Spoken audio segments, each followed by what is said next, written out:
Hey, it's me, Zoltan Kaszas. I'm about to read my tour dates like they're sketchy side effects of prescription pills. Here we go.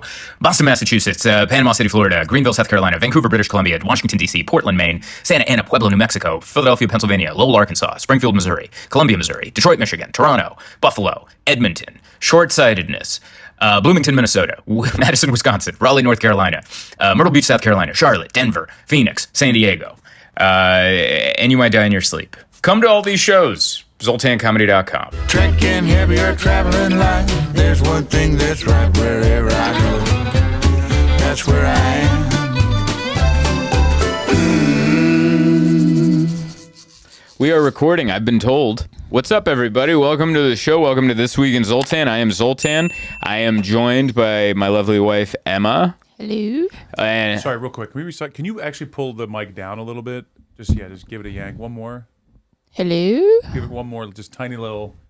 There you go. Perfect. Sorry. It went on your one shot. It just blocks like. Oh, most of your really? face. oh yeah, you want to show? It got pulled up a little bit, so I just want to make sure it's not like. So the whole last episode. It was I fine. think It's just because you're kind of moving around it, but I wanted to make sure on this one. Gotcha. All right. No, yeah. Since the last episode, you've laid on the couch. You've come back. You threatened to leave. Well, we were talking about the movie Heavyweights again for too long. I thought you were serious. I thought you were going to go pee, and you're like, oh, no, that was a bit. Way to commit to the bit. So, yeah, you've moved around. You got to readjust the mic. Yeah. But I'm a broadcasting professional. You know, Yes, I've learned how to hold a mic over the years. Oh, yeah. I found an old photo of myself from 2000, from an 07 open mic, where I'm holding the top of the mic like I'm Fred Durst from Limp Bizkit, and I'm like, what's up, everybody? What's up with stuff? Pew, pew, pew. I was the same thing. I was this guy. Yeah. And then there's a guy that I hate. Name him. Yeah, have you ever seen a comic by just the way he holds the mic? You're like, I hate that guy. I can name them, their wives' name. I can name their upcoming tour schedule. I'll tell you after the show. Yeah, I'm not going to say his name, partially because I'm blanking on it right now. He's not a big comic, but I knew him from San Diego and whatever, but he would hold the bottom of the mic like That's this. Exactly the person I'm thinking. This is... Yeah, it is. And he flexes? Oh, we're talking about the same guy. No. Wow. The same person, though. Yeah, the same They're type. the same yeah. person. But yeah. I could bet you they're the same person. Yes. Different name. Yes. Yeah, that's And crazy. Why so don't you name them? I actually can't think of his name right now. I can, but I just, Yeah. I don't dislike this person that much. Right. Yeah, to out There's there. only two people I don't like in comedy, so and it's not this person. It's not me, is it? No, I said comedy. Ah, wow, that hurt more. You hear that hot riff? This is what I enjoy. But he'd hold it like this and flex the Yeah. entire time and talking to it like this. I'm like, I hate that guy. Yeah, I Yeah. don't like that. Anyway, welcome to the podcast. Before we get too far into it, Safe Journal, safejournal.co is where you want to go to get a safe journal. What's a safe journal, you say? Well, let me tell you. It's a journal. 25% off. I'm kidding. It's a highly intuitive journal filled with a bunch of tools and metrics so you can figure out what you're feeling, how you're feeling, and when you're feeling it. It's built for reflection. It's created by this lady right over here, who's a big fan of journaling, and she wanted to create a journal that she's always wanted but hasn't seen in the marketplace, so she created this one. And I have a podcast. We plug it on here, and the special promo code that we have here is you get 25% off this bad boy if you type Zoltan in at checkout. On top of that, you get a handwritten note by me. I sit down, and it's not just a little note. I'm not just saying, hey, hi, Zoltan. No, I'm writing about movies. I'm over there jotting about eye infections. I'm telling you what I'm wearing. I'm asking what you're wearing. It's a little intrusive. You're behind on those, by the way. I am behind on those. I will be put to work as soon as we get back home to fill out the rest. But you get that by going to safejournal.co, Zoltan at checkout. 25% off and a handwritten note by me. And you get to be a better you by journaling about yourself in this here book. Thank you. It's a good read. All right. I feel so self-conscious when there was silence. That's actually a point in comedy I want to get to, is like some of the elite comedians these days are so comfortable with silence and they'll just sit there. Like that Gerard Carmichael special where it's snowing. He just sits there and he's so vulnerable And there's like laughter here and there, but he's just so comfortable with silence. And I'm always like, man, we need a joke. We got to pick it up. You know where you can get some good silence training? Where? At my parents' place. Oh, yeah. She has the quietest house. She grew up in the quietest damn house I've ever seen. That's tough. Yeah. I mean, I'm comfortable with it. But I've never met somebody that's so uncomfortable with silence. and we Ew. figured it out last night. This morning. You bought a book at Barnes & Noble last night called, what's it called? Why Am I Anxious? Or Why Am I So Anxious? There you go. Yeah. Why Am I So Anxious? And you bought it to learn about me. Which is so funny. Most people in the self-help section are buying books to better know themselves. And you're like, I'm trying to get to know this lunatic that I married. So you bought a book on anxiety to better get to know me. And this thing really connected. I'm going to butcher it. And I'm not going to expect you to remember. But if you do, that's great. Where you're like, there's 3 versions of why someone has anxiety. Or 3 different root causes. And we broke down that I got all 3. Yeah, this is just one aspect of it, but it was like if you were bullied as a child, A little if you bit of had that. parental neglect, A little bit of that. and what was the last one? Abuse. And abuse. A little bit of abuse. So Not by my mom, though. She was a saint, but she worked a lot. And so I was alone as a young, not kindergarten, like 2nd grade. I spent a lot of time alone. Latchkey. Yeah, latchkey kid. Yeah. But I wasn't allowed to leave the house until my mom came home. And she wanted to beat it into my head to not, she didn't actually beat it into my head. I don't know, this sounds like real abuse.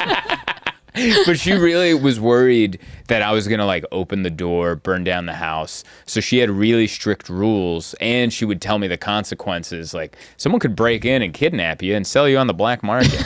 And I'm like, what's the black market? She goes, let me tell you what happens to kids on the black market. So I had all And then this. she showed me the videos. Yeah, This sounds like abuse. yeah, but she was trying to make sure I didn't because she had to go to work. She wanted to make sure I knew. But what that created was, I only felt comfortable in the apartment by myself with the TV on. The TV was my friend. Hearing that noise, paying attention to it, having that. So anytime I'm in a room when I lived by myself, had my little apartment, TV's always on. There's always like noise. That's comforting to me. And so the first time I used to come over to your place, I was like, man, is your TV broken? Like, why? Man, you want to put on some music or it's just, you could hear a pin drop. I could hear my heartbeat in my, I'm like, what is going on? I like having the TV loud when I'm not home. Yes. So that when I come home, it's like popping when I get home. Like, I want to show up to a party every time. Like, I hate walking home in silence. Yeah, I don't want to come home and say hello and have my voice bounce back off the wall.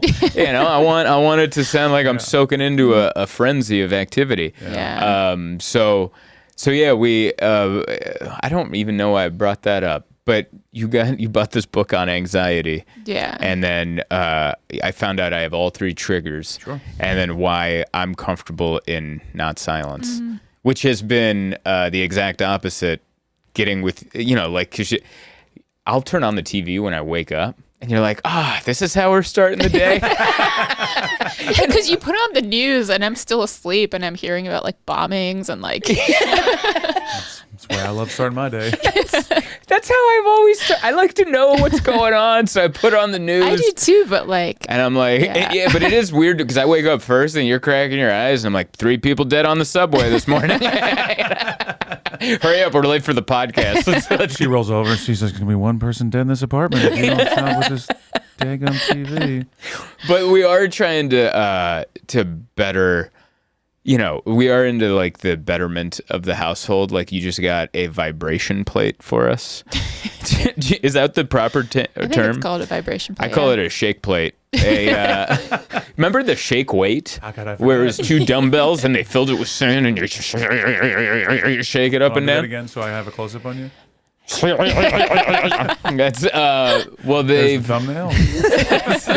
that's gonna be a GIF, whatever it is. Sure. But they've taken that high-end technology and put it on a surfboard type looking machine that you plug in and it just shakes you. Well, I don't yes, think that's new. that's I not think it's been new. I around think it's for been like around, yeah. 100 years. I've never heard of this thing. Yeah, I've definitely. They also have the one with the band that they put around your body and you shake this way. Oh yeah. Oh, that's yeah. been around, too. No, My that's what. boobs were jiggling. I gotta.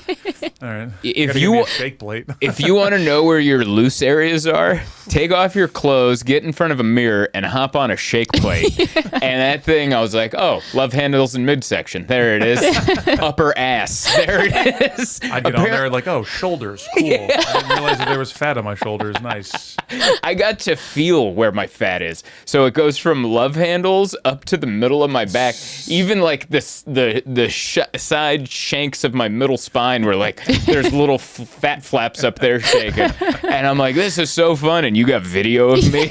Because I went on there naked for comedy purposes. And if you're watching this podcast, you can see it now. It will be edited in, right? Can we do that? Should it be on the Patreon? There's gonna be a horrible moment if my career ever takes off where one of our phones gets hacked, and then there's just viral video of me naked on a shake plate and my ass is flopping around, and I'll be like, and I got to do one of those somber. My privacy's been intruded upon. You got to start posting your own videos now, fully naked on there. Like, just gotta get ahead of it, man. Don't let them win, man. You don't get it. I'm a shower, not a grower. Like, I got to give one of those talks, you know? I've had that conversation. Sorry. Let's get back to the shake plate. The shake plate. But so you didn't, I think you might have, I was on the road and you might have mentioned you were going to get it. But I didn't understand what you were describing. Mm-hmm. So I was like, yeah, whatever. And then I come home and it's there in the living room and the box is next to it with an image on the outside of what it is. And she's like, you need to throw this box away, but you need to hide it in a way so the neighbors don't know we have this. So like a dead body, I got to go take the box down and like fold it inside out because we don't have a box bin. I got to put it on the side. So I tried to like scrape our address off of it so they don't know that it's. There's only 3 units, so it's got to be one of those. Yeah, but you know what's so two of those funny? neighbors The get together. next day we saw another box in front of our building, remember? What was it for? And it was like this toilet seat for like, I don't know what it was, but I'm like, that's way more embarrassing than the shake it was like a toilet seat with people like for uneven butt cheeks or whatever. I don't know what it was, but it was some sort of therapeutic toilet seat. Sure. Yeah. And I'm like, see, they have no shame. We're up here. Also, the shake plate really removes the gas out of you. I didn't know I had that many farts in me. But it's kind of like after eating, I think you should stand on a shake plate for 10 minutes and then just it comes right out. Get you ready back to eat again. Yeah. I'm hungry. Send it to people instead of weed. Yeah. Have to get their appetites up to cancer patients. I don't know why I'm talking about cancer. I don't know what I'm talking about. It's really turned into a... Taking it to the dark place. There have been a lot of comments under the podcast where I think a lot of people in the beginning didn't like you. Sure. But there's a lot of and they wouldn't comment that, but now I see a lot of comments where Mike has really grown on me. And I enjoy his comedy and he's super funny and sure. and charming. That's funny. I just wanted you to know that like I didn't know that you weren't winning people over, but you're winning them over in the last 20 episodes or whatever. Apparently I'm a slow burn. I'm a slow burn. Well, I think the first couple episodes I was very because I do a lot of podcasts in here, so sometimes I'm like cursing a lot and like, you know, sometimes my riffs aren't like dialed in. But I think we've dialed into a good riff pattern where I'm not like out of pocket too much. No, I get that. And that's what actually scares me about going on other podcasts as a guest is that I'll watch the podcast where I'm like, oh, maybe I should try to get on this pod. And I'll listen to them having conversations. And I'm like, I don't think I'd do good on this. You know, I think I'm too vanilla for what they're looking for. They're looking for like backstories where you like murdered a little person in a train car when you were a kid, and I'm like, I didn't do any of that. You know, I don't have that backstory. I don't know. Your mom used to lock you into a trailer. I feel like you got some shadows. Oh, there's shadows. There's shadows, but I think I deliver them with a smile, so like I don't think it has the impact. Like I see those clips of Bobby Lee where he tells stories about his dad, and he's like, before he'd go to bed. Remember I shared that with you, and his dad would go, "Do you know what Japanese people?" I'm not going to do the accent because that's racist, but do you know what Japanese people did to Koreans? They used to tie them by the heels and dip them into boiling water, and the skin would burn, and they'd scream. And they would just do that over and over again. And then after he's done telling stories, he'd say, good night. That's one of like his big clips, and I listen to a story like that. I'm like, I don't have anything like that. It's not You have that your extreme. own charm, though. I have my own charm, and I have my own trauma. Yeah. Trauma. I have a good one, like nothing like that. But my parents used to tell me that my all the men on my mom's side died young. And they'd be like, "Yeah, it's hard stuff." Anyway, so proud of you for making it into middle school. Like it was like at such a young age, it drilled in my head like you might die before you're 25. Oh my God. Because of my heart, and that's part of why I'm anxious and Wow. I have problems. See, everyone has their own tool. Like this past We week, all do. It's just, do you Yeah. realize it, or is it on the surface, or is it lurking below, and then it explodes at the wrong time? Yeah. that's true. On a train, maybe. Yeah. Yeah, I think everybody has anxiety or some sort of thing they're dealing with. It's just not. You know what the least fun part of it for me has been is I guess I've kind of always known that I've had it, but I always thought it was for me. Like I didn't think other people noticed it. And then in the last couple of years, you were like, no, everyone sees it. And I'm like, oh. So like I didn't this. say that. No, like you didn't say that, but like I've come to learn that I do have it and that it is visible. Right. And that part's not fun. I think That's like I coming see it out of because the- I know you so well, you know, Right. but I don't know if the world sees it. Well, they do now. Do you see it? What, the darkness? The darkness. Is that what you're saying? Like, Oh, the anxiety. Yeah, of course. you See? see it? Yeah, Oh, okay. absolutely. Yeah. There's something about, and I mean this with all the love I can muster in my heart. Of course. Brian Regan, for example, like we talked about last episode. Yeah. The cleaner, the comedy. Ah. I feel like that there's something like right below the surface that's like, why, you know, Ah. like a little bit. Of like a why clean? Why clean, right? Because it's like, you know, or you should look like a Crystalia. The guy's never drank or did drugs in his life, and look the kind of person he is. Yeah. I'm yeah. not suggesting that, Right, about right. you, but I'm saying, you know, there's always the question of interesting. You know what? You know what I mean? I'm And gonna. sometimes it's as simple as, oh, it's a great career choice. Oh, right, You know right, what I mean? right. Like, and that could be the answer. But like, clean comedy to me is always a little bit like, I wish I could do it Right. more. But I was like, They're hiding what's going on something. underneath that? So I'm gonna. Oh, shucks of it all. Oh, Which is shucks. not you at all. Like, because that's not. I'm not saying that is you. At Right. all. But like, because you don't say like, oh, frick. You know, like Right, that's not right, clean. right. That's not what, yours is Yeah. just good, clean, riotous, funny. Right. But like the other people that are like the Christian comedians, I guess not even Brian Regan, but the Christian comedian, the cruise ship, Right. that they do that on land, you know, and they're still doing like the gosh gollies. It's like, and they're you're- seething underneath. There's something. Yeah, you got Right. you got skeletons. Yeah, So I'm gonna answer both. sure. I used to not be clean. Oh, okay. I didn't start working clean until like 2018. Oh wow. And that's because the dry bar came out. And then I started to sell tickets and people expected clean. And right before I recorded that dry bar, I released an album. Yeah. And I was looking over the set list and I realized I can say all this without cussing. Yeah. So I'm going to try. And then I did the dry bar thing and then people started to come out. So it like formed me Yeah. into a clean comedian. But here's the weird part. When I wasn't clean, I think I was less genuine. Oh, okay. Like I wasn't that vulnerable. It was like an aggressive style. Yeah. And now that I'm clean, probably it's not because I'm clean. I think it's just growth as a human and as a comedian of being more vulnerable. I've actually, I think, opened more layers Yeah. with that version. But that's conscious. You know yes. what I mean? Like you made a decision, a career decision. Yes. To be a better comedian by utilizing the tool, versus someone who's just like a bad person. Right? You're not a Yeah. creep That's true. underneath the skin. Yeah. That part's true. But yeah, it's this weird two-parter where you're like, yeah, are you holding stuff back? I mean, I might be holding back a couple jokes that I'm like, I wish I could tell this on stage, but I don't know if it fits the crowd Right. that comes to see me. I mean, that comes up every now and then, but then I just try to challenge a way to get it up there anyway. Yeah. Which is fun. But yeah, over the last few years, I feel like I've been more open in myself as opposed to when I wasn't clean. And not necessarily that the cleanliness helped one or the other, Right. but it just so happened to be that way. Yeah. But But yeah, the anxiety thing, I feel like, has always been there.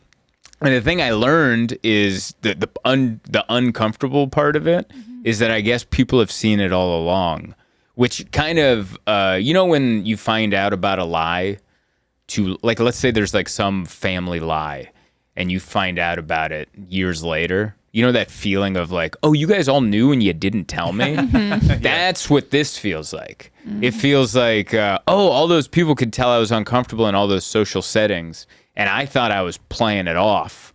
And I wasn't. Ugh. Like that part doesn't feel fun. Yeah. I wish there was a funny exit out of this conversation. We just got deep. Yeah, I know. I wish I had a fart button. Yeah, and that's to go back to the thing I was saying earlier. I wish I was comfortable with silence. Like that conversation right there with the cameras. I was like, quick, think of something funny. Yeah. Quick, bam, bam, bam. Yeah. If I was on stage right now and that got that deep, I'd be like, whoa, that guy's face. Look at it. But at least you're willing to go there. A lot of people wouldn't even go there. You know? Oh, no, yeah. Yeah, I see that for sure. Yeah. So it's good. We're growing. Expanding. We, speaking of traumas, we just had a great boys trip in Chicago. My brother came. My buddy Jason came. Jason, the son of Daryl Jones, the redneck mechanic who I talk about in my my special that's to be coming out, Honorary Jones. And he told a story about everyone's got their trauma. And his dad always fought. His grandfather always fought. And he goes, one of my earliest memories is like, when I was I got kicked out of preschool because I was like too rambunctious. So my dad had to take me to the mechanic shop. He would sit me on top of the toolbox and I would just sit there while he worked. And he goes, one day he got a call from his dad, Red, and he was stuck at the old 49er and he needed to ride home. Apparently he had pissed everybody off at the bar and they all wanted to fight him. So he called his son. And so Daryl's like, damn. So he picks Jason off the toolbox and he's like, I remember this. This is like one of my earliest memories. And I'm sitting with him in the car. And he takes me into the bar, and Daryl puts him on the bar, and the grandfather, Daryl Jones' dad, goes, "Oh, you guys have messed." He's cussing, but he's like, "You guys messed up now. My son's here. You're all screwed." And he's like, and then Jason says the next thing he sees is his grandfather pick up a cue ball and just hurl it at this one guy, hit him right between the eyes, knocked him unconscious. Then they both start clearing the bar. And after a few minutes, everyone's on the ground, bleeding, unconscious. And then the next thing I remember he says is, now we're back in the car. I'm sitting between my dad who's driving and my grandfather, and they're not talking. And out of nowhere, Daryl driving goes, "Listen, Pops, you can't be calling me for a ride anymore."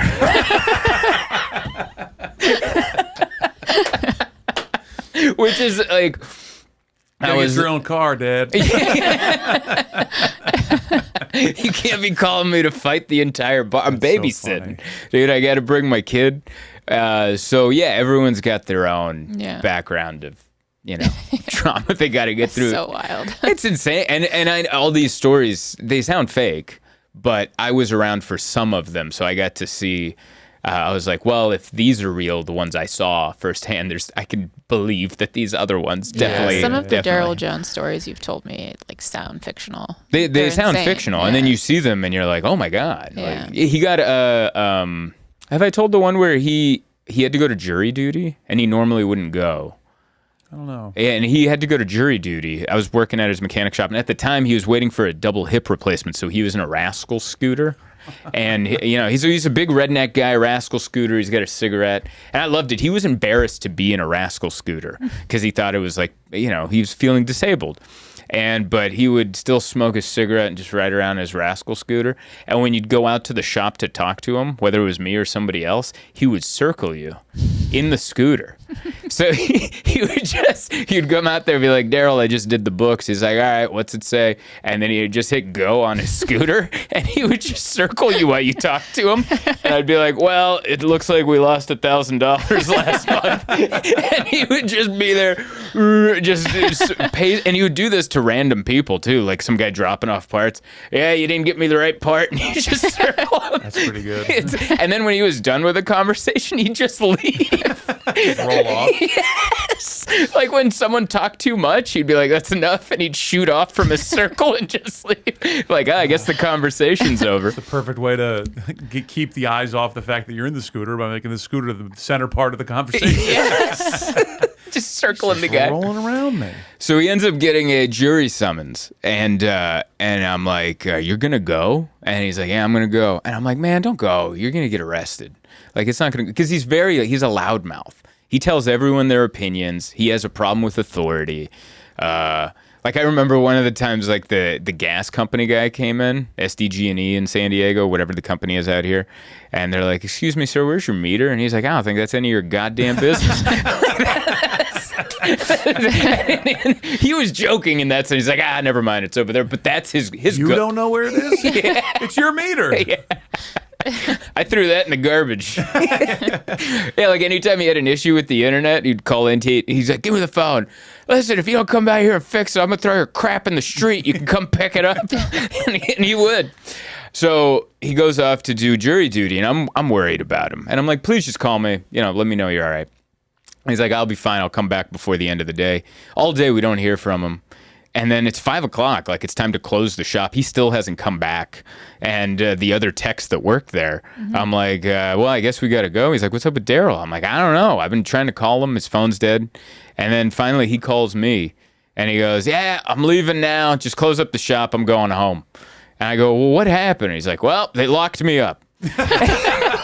I've never heard of anyone being put in contempt of court from a jury summons. So funny.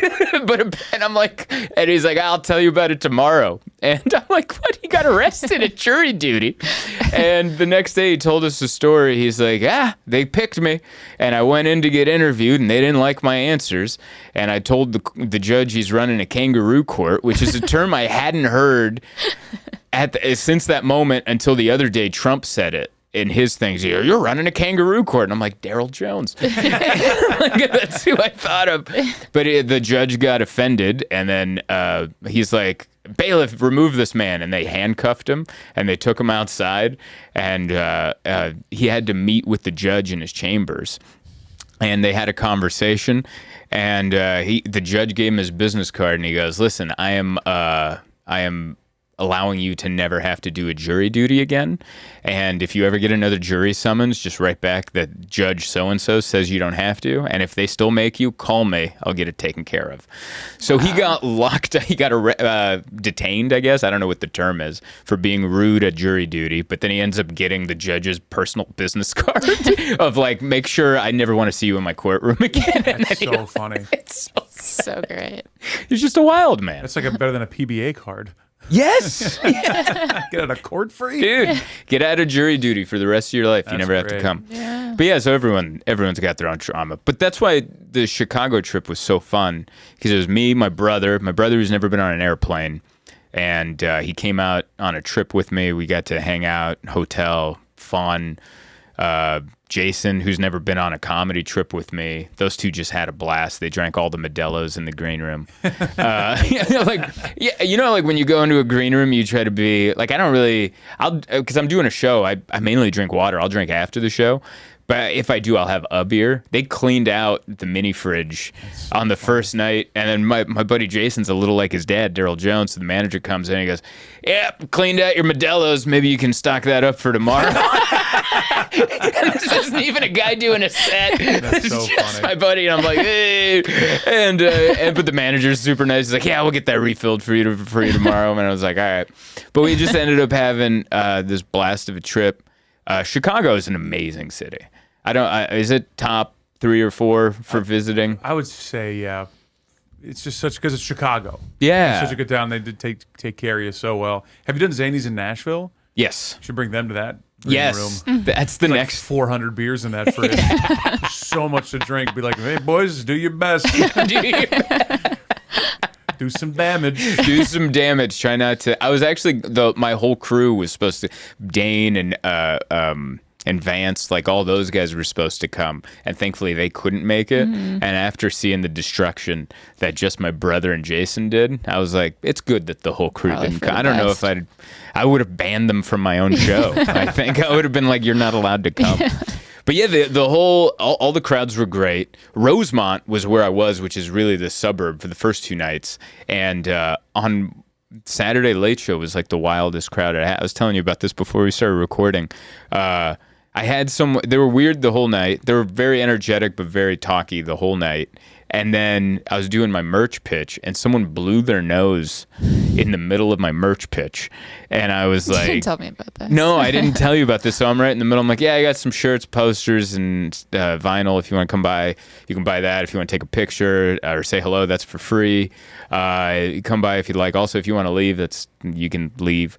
And then there's just this pause of silence, and you just hear there's one guy blowing his nose. That's wonderful. And I'm like, that's a perfect, just like we rehearsed.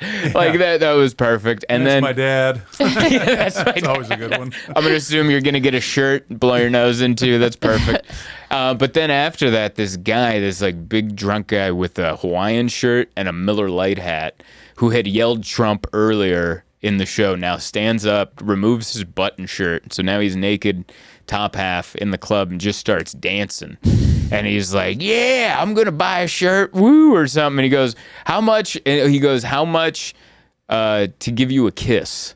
That's what he asked. And I'm like, what? And then he starts up, he's like, $100. I'm like, what are you asking? He goes, 200. I'm like, no one's even bidding against you. And he's raising the money. He got up to like 500 or something. All right, where do you want to kiss me? Yeah. He's like, just on the cheek. And I'm like, we'll negotiate after. Yeah, 500 sounds pretty good. But this is how hot the crowd was. This big fella, no shirt, dancing around, rubbing his nipples for way too long. Doing that for any amount of time is too long, but the amount he did it was extra too long. The crowd clapped for that amount of time and longer. They almost asked him for an encore when he was done. They're like, come on. And they're like in unison. And I was like, what are we doing right now? You bring him up and say, ladies and gentlemen, your final performer of the night is that guy. Get on up here. Well, it left me in no man's land because I was like, well, I can't just go do the cat joke I was going to close on now. So then I ended up closing on a series of stories that I pull out sometimes, which are the worst shows that I've ever done. Mm-hmm. I ended up, I'm like, that's the only thing I can do to get out of this. And then I ended up closing with that. So they were an absolute blast, but monsters. Just like monsters. Just pig people, but a lot of fun. I wouldn't go as far as calling them big people. But thank you for your money, by the way. The check was very healthy. But yeah, while that Midwest, people in the Midwest drink way more, I think, than people in the South, people on the coasts. That Midwest level of debauchery is impressive. It's the temperature. Is it? They're inside for a very long time in the winters. They stay inside a lot. And they get stir They crazy. just hang out and drink because there's no going out because it's a blizzard outside. Yeah, It's a blizzard in Chicago all the time. it's so true. Yeah. Yeah. We ended up. Oh no, he can't call me now. Mark. Take it on the air. Introduce him. But yeah, it was a really fun trip, and my eye feels better. And yeah, what was the other? I talked about the vibration plate. We talked about my anxiety for way longer than I thought, and then I made you anxious. Made me talking about it. It's oddly comfortable. Speaking of anxiety, how about this transition? We watched Baby Reindeer on Netflix, and are you into this? Yeah. Oh, okay. Because it was one of those shows that we watched, and we just, when you accidentally binge a show, you don't even realize it. We started at 10 o'clock at night, and before we knew it was 4 a.m, and I'm like, there's one episode left. There's all those damn cliffhangers. Yeah. That's every show on Netflix. They end on a cliffhanger to make sure that you come back, and it works. Yeah. It works so well. Yeah. And Baby Reindeer, I couldn't have believed that was a true story because it's about a comedian who's like a bar guy, and then he ends up with a stalker and the creepiest of all stalkers. But then there's a night, I'm not going to spoil it, but it's more than just a stalker scenario. They deal with anxiety. They deal with trauma. Mm-hmm. They deal with maybe this guy, when you victim blame and you go, maybe this person was asking for it. And then you have that thought where you're like, no, that's an improper thought you're supposed to have. Because there's also parts in that show where it's like, did he do the thing that he's showing? Because then it's like, oh, maybe you are leading her on. Yeah. Maybe you're a part of this too. Exactly. Very well done. Yeah. Exactly. And it makes the viewer question, wait, you're part of this, but also, am I just victim blaming? Yeah. Because but then it also shows the stalker kind of finding the perfect victim who's also a little broken, and then it kind of meshes up. But it also, I connected with the people-pleasing aspect of it, where he's just such a people-pleaser that he keeps putting up with it, And because I could see myself falling into that easily. Like one time I prayed with a guy in a green room before a show that I taught. Right, And I was just like, I don't want, I'm not going to be rude. And the server comes out and then walks out, like, because we're having a moment. And like I had that moment when we were at Prospect Park and we saw that runner. Remember the old runner that just yelled to God the entire time? And he was like, thank you, God, for the air in my lungs. He was just running. Thank you for the muscles in my legs, just yelling nonsense. And I had this moment where I was like, what if that was our neighbor? And he was perfectly fine, normal. And he's like, hey, I see you jog. Do you want to come run with me? And then I end up running with him, and he just starts yelling at God. I'd be so uncomfortable, but I wouldn't leave. So I would just jog politely next to him, going, oh, I hope this is over soon. When I played football, there was a guy that before the plays, he'd be mumbling to himself. He'd be like, Jesus is coming, Jesus is coming. He'd be like screaming all this weird religious stuff before he'd like go smash somebody. I was like, all right, man. Like he's like, praise the Lord to himself though. And that was like the weirdest part of the whole thing. I was like, all right, man, like, you okay? Do you need to talk about this? Is it someone other than your pastor? Classic New York. God don't believe South. Oh, this was in New This York. is in North Georgia. Oh, This is like where football is God. Where God is football. God is football. Yeah, I think their itinerary list is God, football, Georgia, and then your dog and your wife is like fifth or something. It's like airheads. Who'd win in a fight, Lemmy or God? Yeah, Lemmy or God. Lemmy, God. Trick question, dickhead. Lemmy is God. That's another movie we're gonna quote that one. What is this one? This is Heavyweights Part 2. Oh my God. This is Kill me now. This is a movie called Airheads, where it's about a metal band that's trying to get on the radio. Steve Buscemi's in it. Oh. He plays, and Adam Sandler, Brendan Tell me Fraser. more. Please don't. Chris Farley's in it. All right. Yeah. It's a great movie. Yeah. What? He's like, Don't start asking because I'll start answering. It's up to you how you want the rest of the show to go. But Lemmy from Motorhead. Yeah. That's who they're talking about. Oh, okay. Because they were trying to see if this cop was real or not. And he goes, here's a question. Who would win in a fight, Lemmy or God? And it's Lemmy. Nope, God. No. Trick question. Lemmy is God. See, you'd be into the movie. That's good. It's a great movie. It's a great movie. Me and my buddy wrote what's it called? Where you sequel. Yes. Treatment for a sequel. We loved it so much. Airheads 2. Airheads 2. What's the arc? They broke up after years and years on the road, being famous, and then they're going to try to get back together. A reunion tour. Yeah, reunion tour. Isn't Airheads the movie about the dog? No, you're thinking Air Bud. Oh. Yeah. Air Bud Golden Retriever. That could have been a good one. I can't believe they made so many sequels out of it.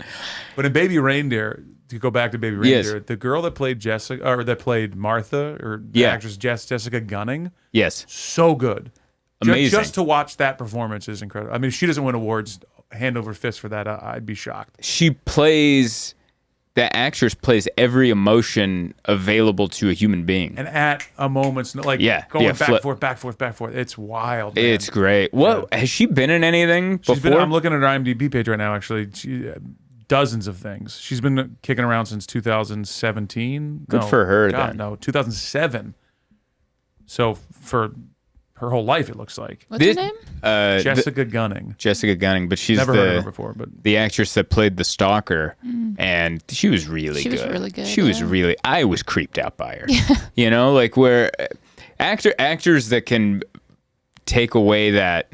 Because sometimes there's people who are like, this is a bad actor. You like to call out kid actors when they're bad. You're like, this kid's such a bad actor. And you're like, yeah, but there's only so many kids. You know? But there's also I've seen really good kid actors where I'm like, oh, I'll just pick a better one. Yeah.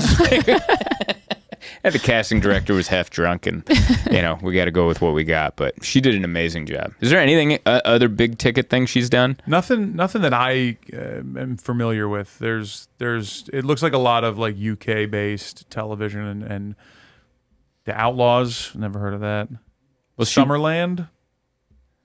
No, nothing that I recognize. She will now. Oh yeah, I hope this is a huge thing for her. Yeah, because she crushed it. Mm-hmm. I wonder if she gets a lawsuit too from the stalker for an inaccurate portrayal. Hilarious. She gets a lawsuit because she wins awards. She has to give him back to the real stalker. It's gonna be like Reggie Bush and his Heisman, and then she'll get him back. Right back. Yeah, get him back in like a decade when they change the laws. Yeah, stalkers are an interesting. I talked to a buddy of mine who opens for someone really big, and they have their list of stalkers they have to watch out for.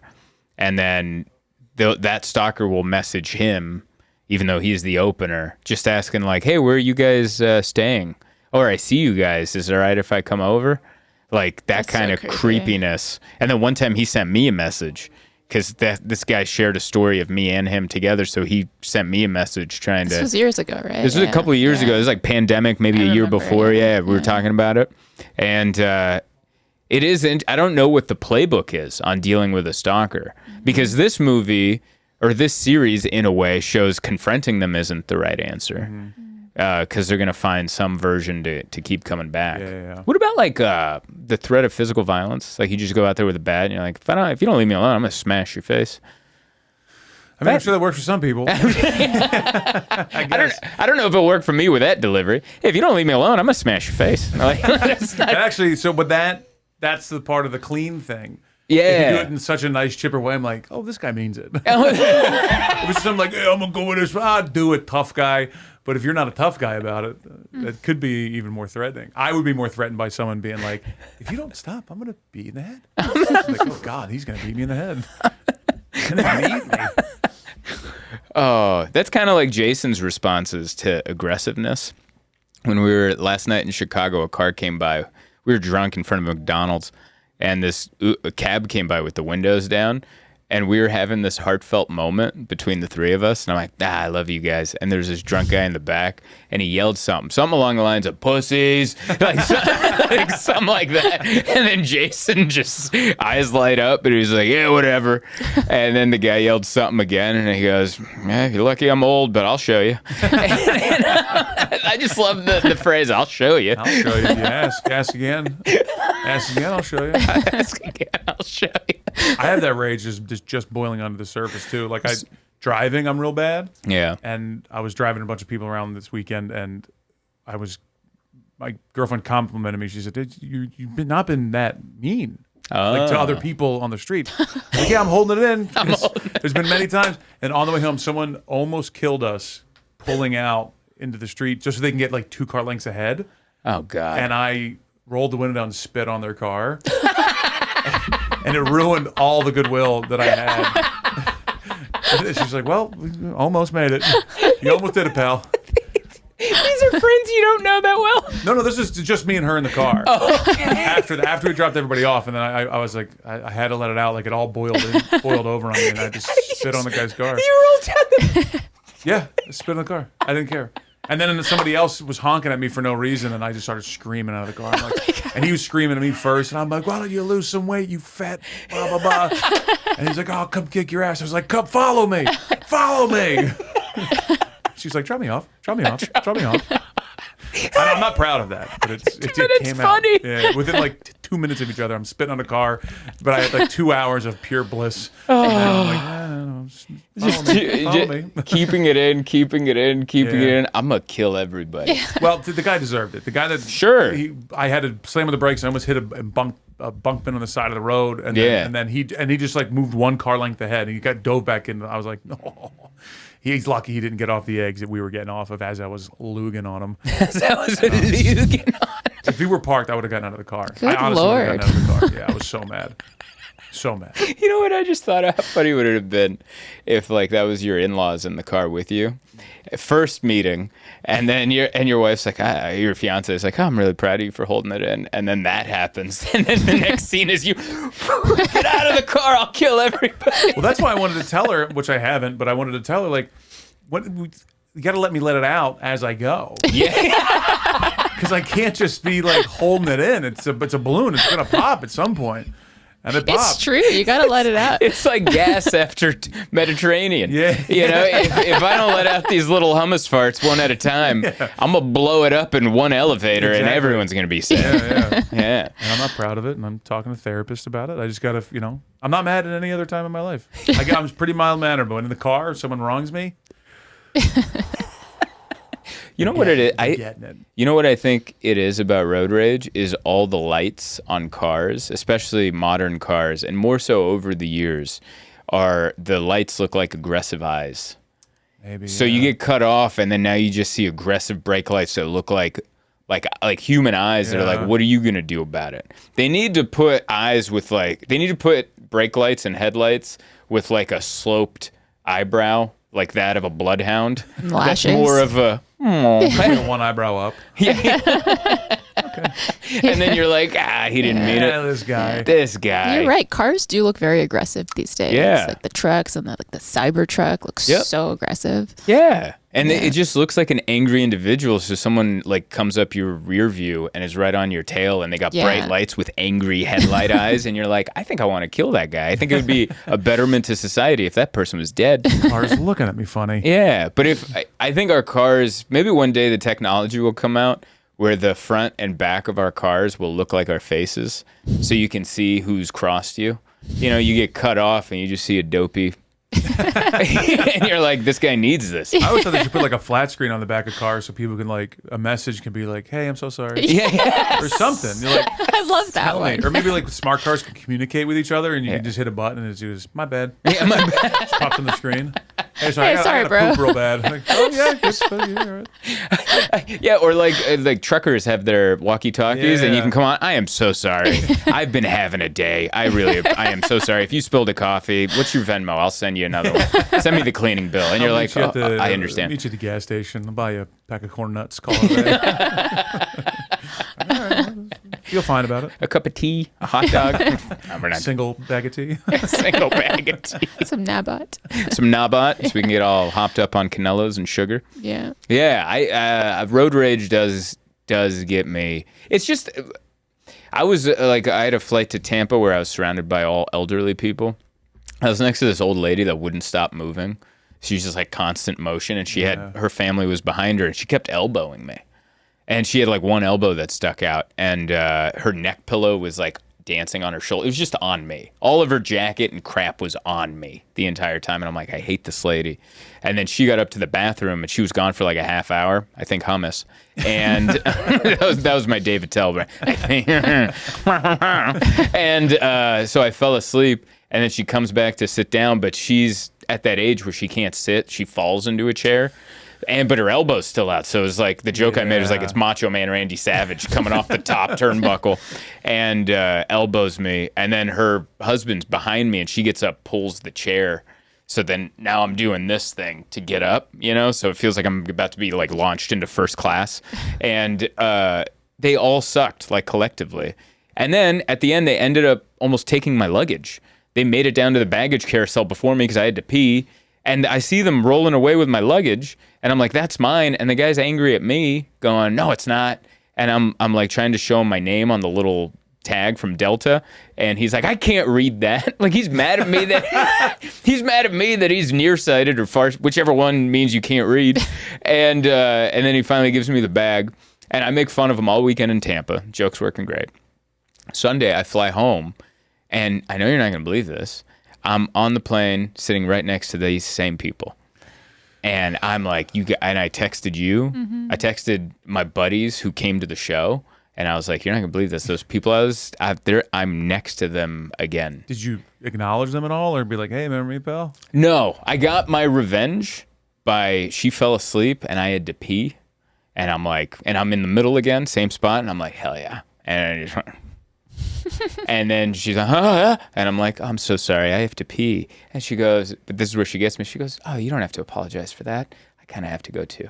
And then she got up, and I was like, have I been mad at this sweet old lady for the last 3 days? And she's actually really sweet. She can't help that she's obnoxious. The food cart comes by, you're like, I'll take the hummus. I'll take that. I'll show them.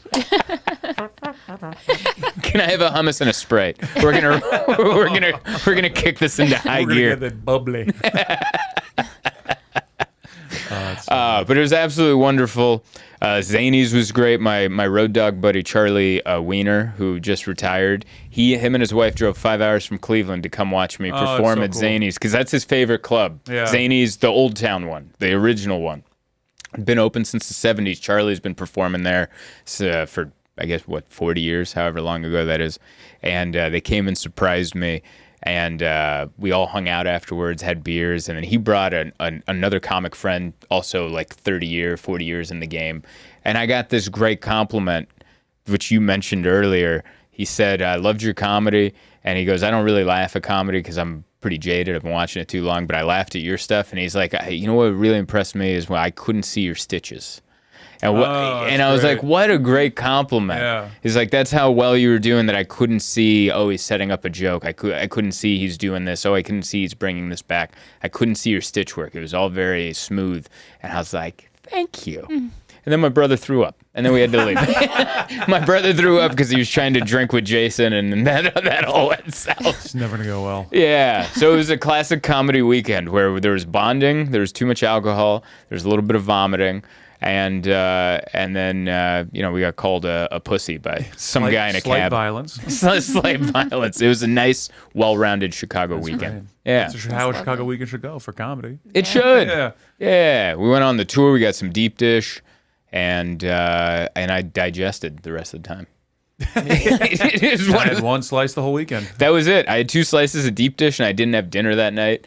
And the next night, we got barbecue and brought it into the green room, and just all of us sat around drinking, eating It was like, and Steven said this, because Steven's on the road with Nate Bargatze, too, and Brian Regan, and they both, tour bus. Yeah. And he's like, this is what the tour bus is like. And I'm like, I want a tour bus. So bad. I want a tour bus so bad, just to have that hang. And because you're always like, what would you do in this tour bus? And I was like, that. We'd get barbecue, and everyone sits around, and we have a Modelo, and we just tell stories. Maybe there's a TV with a video game on. You're or already something. halfway to the next show. And we're already halfway to the next, and it's Yeah. like a fun hang. Maybe you bring out Yahtzee Yahtzee? Is that a game? That is a game. Yes, I'm saying it right. Like a board game. Oh, okay. They start playing Jenga. It's happening. Django on a bus. Yeah, on bus rules, dude. It's extreme. Whoever loses gets to drive. You just throw a can at the driver. You lose. She fell. She fell. But yeah, that's my dream. Tour bus, barbecue, friends, and a couple drinks. Doesn't that sound fun? Sure. She's not into Sounds it. like a party. It's my dream too. All right. I got 1 vote yes, 1 vote meh. Fine, I'll go on that tour. Fine, I'll go. Twist my arm. Twist my arm. I'll get on this bus. How are we doing on time? 55. 55. Look at us wrapping it up. I could tell by the I was tired. really feeling it. I Like could it felt tell. like 55. I was surprised you didn't see it. I was waiting for you to go. Feels like an hour and a half on this one. Thank you so much for listening, downloading, sharing, subscribing. Don't forget to get a safe journal. Don't forget to go to my website, zoltancomedy.com, for my tour dates. Zoltan at checkout, safejournal.co for a journal. Mike, anything to plug? InMyOwnHead.com. I don't know when this comes out. I'll be off the road for a while. I got Red Clay Comedy Fest coming up, and then starting in June, I'll be back cooking, Good. doing more shows. I'm kind of taking May off too. Yeah. So that'll be cool. We'll be in the city, and I that's will it. not be. Oh, you will not be in the I'm going to city. be in Atlanta for the festival, and then I'm taking a week and a half. Perfect. To decompress from the pure hell that producing a festival takes on your body. I'm in pure hell right now. I've never With produced. Don't do it. That's something for another next episode. No, we can. Next time I'll be in with you would be No, we're doing one Thursday. Yeah, but after that. Yeah, We after can that, talk I'll. festival stuff. We're doing one this Thursday. Yeah. Great. She doesn't want to listen. She doesn't want to even be here. gonna have to start paying her to come. That's so funny. Next episode, it'll just be me with a Safe Journal strapped to my back. Emma's not here, but 25% off. Anyway, thank you guys for listening, and we'll catch you next week.